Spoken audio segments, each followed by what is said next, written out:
Okay, અહીંયા મેં ડેટાબેઝનું નામ ચેન્જ કર્યું છે student_db. હવે હું એન્વાયરમેન્ટ ફાઇલને સેવ કરીશ. ત્યારબાદ નેક્સ્ટ સેટઅપ માટે મારે શું કરવાનું રહેશે? ડેટાબેઝ ફોલ્ડર હશે, તમારું લેફ્ટ હેન્ડ સાઈડ જે ડિરેક્ટરી સ્ટ્રક્ચર તમને દેખાય છે એમાં ડેટાબેઝ નામનું ફોલ્ડર જોવા મળશે. એની અંદર સબ ફોલ્ડર હશે માઇગ્રેશન્સ.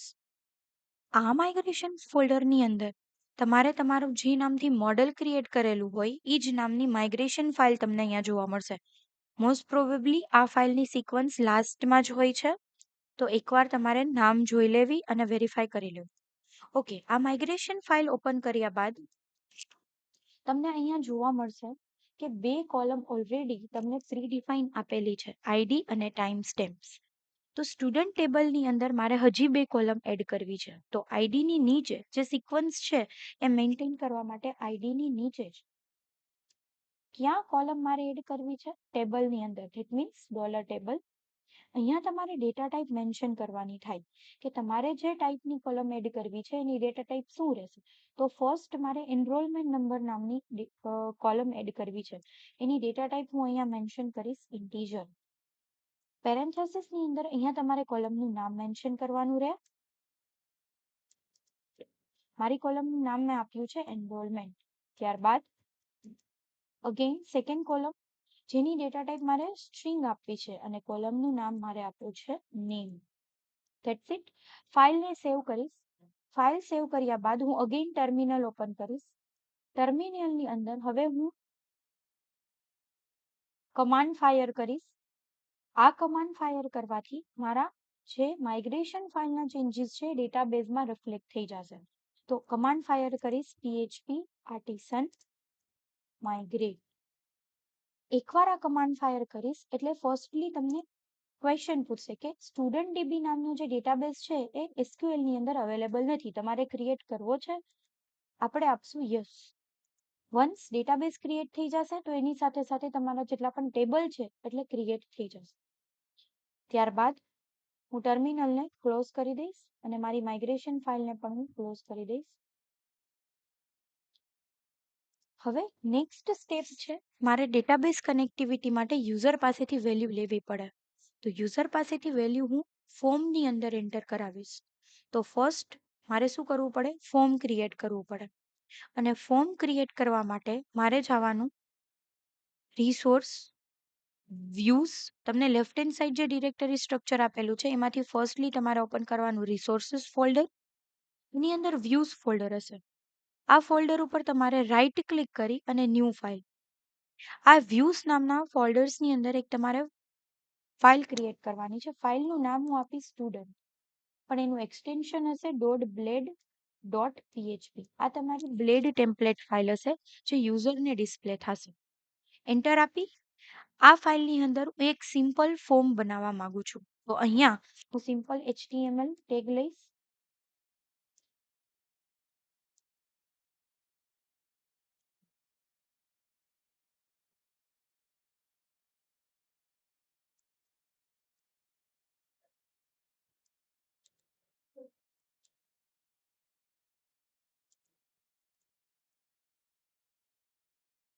ટાઇટલ આપીશ સ્ટુડન્ટ ડિટેલ્સ.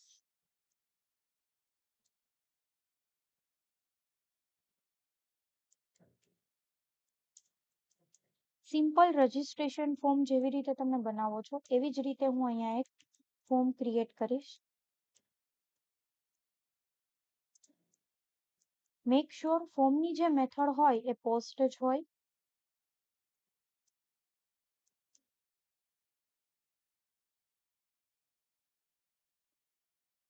ફોર્મની અંદર ફર્સ્ટલી હું એક ઇનપુટ ટેગ લઈશ. મારે યુઝર પાસેથી બે વેલ્યુ લેવી છે. તો અહીંયા હું ઇનપુટ ટાઈપ આપીશ નંબર ઓર ટેક્સ્ટ. તમારે જે પણ આપવું હોય ચાલશે. Input type number. અહીંયા હું જે નેમ આપીશ એ મારે ઇન ફ્યુચર યુઝ કરવાનું થાય. તો મેક શ્યોર કે તમે અહીંયા જે ડેટાબેઝની અંદર કોલમના નામ આપ્યા હોય એ જ નામ તમે આપો. તમે બીજા નામ આપો તો ચાલે, બટ તમારે એ વસ્તુ યાદ રાખવાની થાય. Enter enrolment number.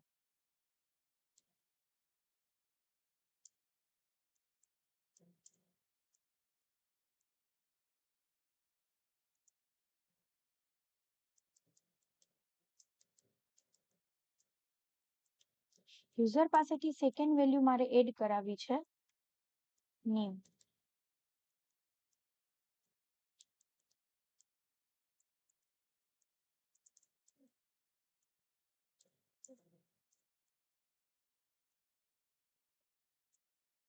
નાવ એક ઇનપુટ ટાઈપ સબમિટ લેશું.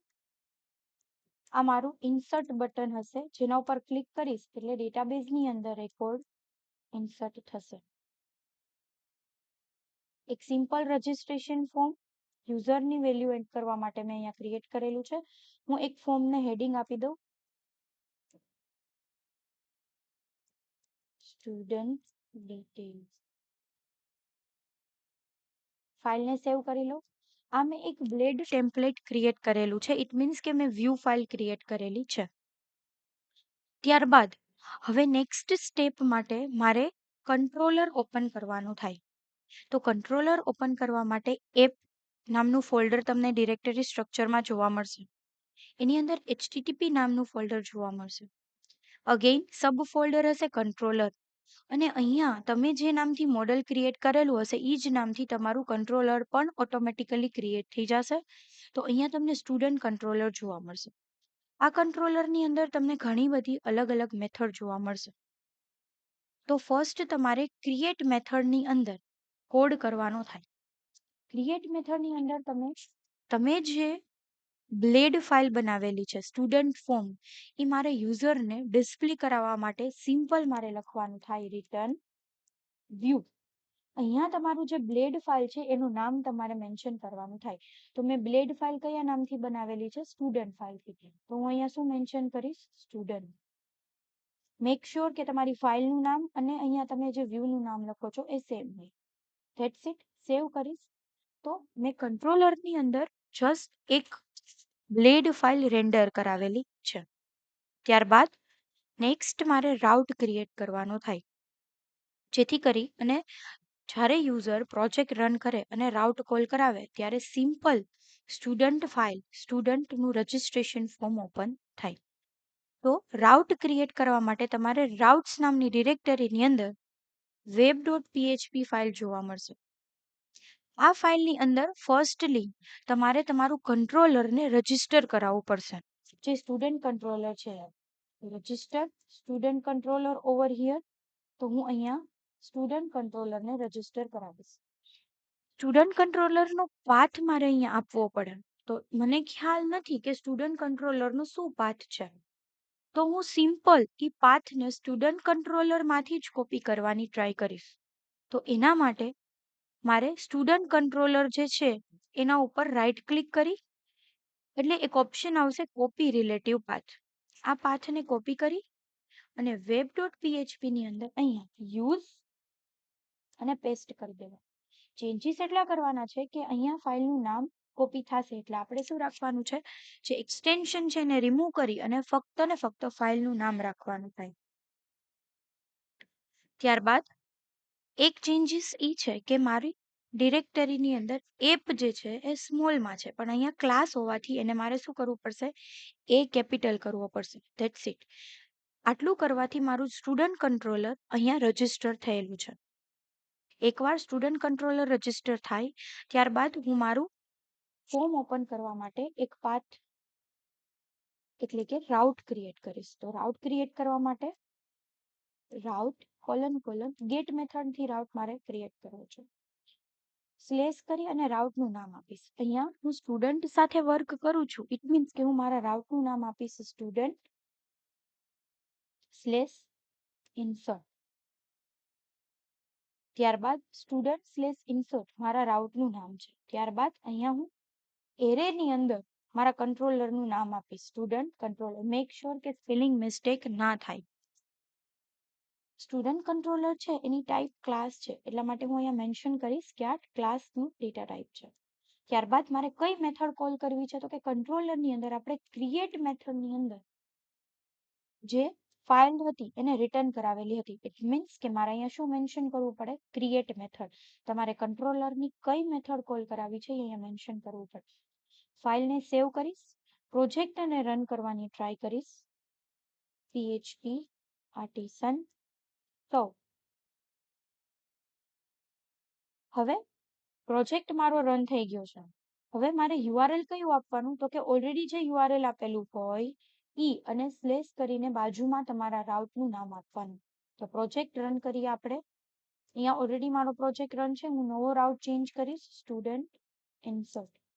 તમે જોઈ શકો છો, તમને અહીંયા એક simple registration form, enrolment and name બે ફિલ્ડ સાથે દેખાય છે. જસ્ટ આપણે અત્યાર સુધી એક ડિઝાઇન ક્રિએટ કરેલી છે. હજી સુધી ડેટાબેઝની અંદર ડેટા ઇન્સર્ટ થયેલા નથી. તો નાવ ડેટાબેઝની અંદર ડેટાને ઇન્સર્ટ કરવા માટે તમારે શું કરવાનું થાય? અગેન તમારે કંટ્રોલર ફાઇલની અંદર જવાનું. હવે તમારે સ્ટોર મેથડની અંદર જે કંટ્રોલર ફાઇલની સ્ટોર મેથડ છે એની અંદર ડેટાબેઝમાં ડેટા ઇન્સર્ટ કરવા માટેનો કોડ કરવાનો થાય. તો ફર્સ્ટલી જે ટેબલની અંદર મારો ડેટા છે સ્ટોર કરવાનો છે એનો હું ઓબ્જેક્ટ ક્રિએટ કરીશ, ન્યૂ સ્ટુડન્ટ. ત્યારબાદ ઓબ્જેક્ટમાં મારા ટેબલની અંદર બે કોલમ હતી, એનરોલમેન્ટ. આ કોલમનો ડેટા મને ક્યાંથી મળશે? તો કે ફોર્મની જે રિક્વેસ્ટ મેથડ હોય એની અંદરથી મને ડેટા મળે. તો અહીંયા હું લખીશ રિક્વેસ્ટ. અને તમને ખબર છે કે કોલમનું નામ અને મારા ફોર્મના ફિલ્ડનું નામ મેં અહીંયા સેમ રાખેલું હતું, એટલા માટે એનરોલમેન્ટ. ત્યારબાદ ઓબ્જેક્ટ સેકન્ડ કોલમનો ડેટા આપણે ફેચ કરીએ.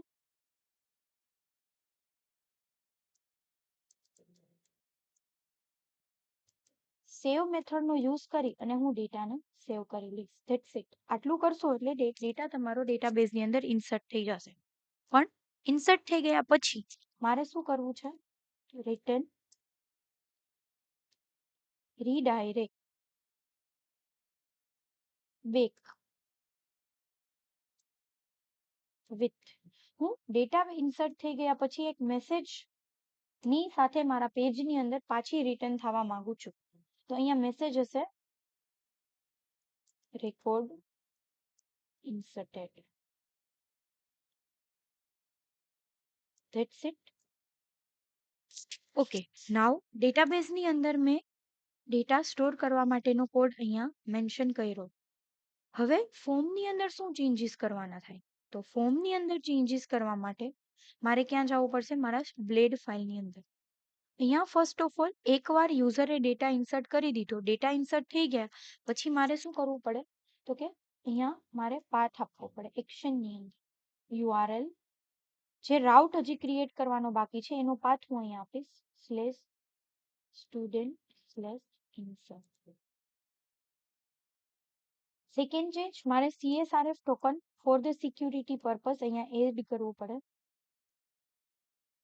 એન્ડ મેં છે કંટ્રોલર ફાઇલમાંથી મેસેજ પાસ કરેલો, તો ઈ મેસેજને અહીંયા ફેચ કરવા માટે હું કન્ડિશન અપ્લાય કરી દઉં, ઇફ સેશન. સેશન ફંક્શનનો એટલા માટે યુઝ કરવામાં આવેલો છે અહીંયા કે સેશન ફંક્શન તમારા લારાવેલની અંદર ટેમ્પરરી સ્ટોરેજ પ્રોવાઈડ કરે છે. આની અંદર જો સેશન વેરિયેબલ તમને એક્ઝિસ્ટ હશે તો પ્રિન્ટ કરશે, ઓર એલ્સ તમને ઓનલી ફોર્મ રેન્ડર કરી આપશે. ઓબ્વિયસલી મારે if સ્ટેટમેન્ટને એન્ડ કરવું પડે. That's it. નાવ web.php માં જઈ એક પાથ ઓલરેડી ક્રિએટ કરેલો છે, એક રાઉટ ઓલરેડી ક્રિએટ કરેલો છે. સેકન્ડ રાઉટ ક્રિએટ કરવાનો છે પોસ્ટ મેથડ સાથે, અને આ વખતે આપણે ક્રિએટની જગ્યાએ કઈ મેથડ યુઝ કરશું? સ્ટોર. ફર્સ્ટ રાઉટ બનાવેલો છે ફોર્મ ડિસ્પ્લે કરવા માટે, સેકન્ડ રાઉટ બનાવેલો છે ફોર્મને ડેટાબેઝની અંદર ડેટા સ્ટોર કરવા માટે. એકવાર રન કરીને ટ્રાય કરીએ આપણે.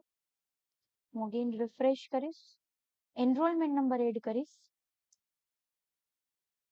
અને નેમ એડ કરીશ. ઇન્સર્ટ ઉપર ક્લિક કરીશ એટલે તમે જોઈ શકો છો રેકોર્ડ ઇન્સર્ટેડ એવો મેસેજ ડિસ્પ્લે થાય છે અને ડેટાબેઝની અંદર મારો રેકોર્ડ પણ ઇન્સર્ટ થઈ ગયો હશે.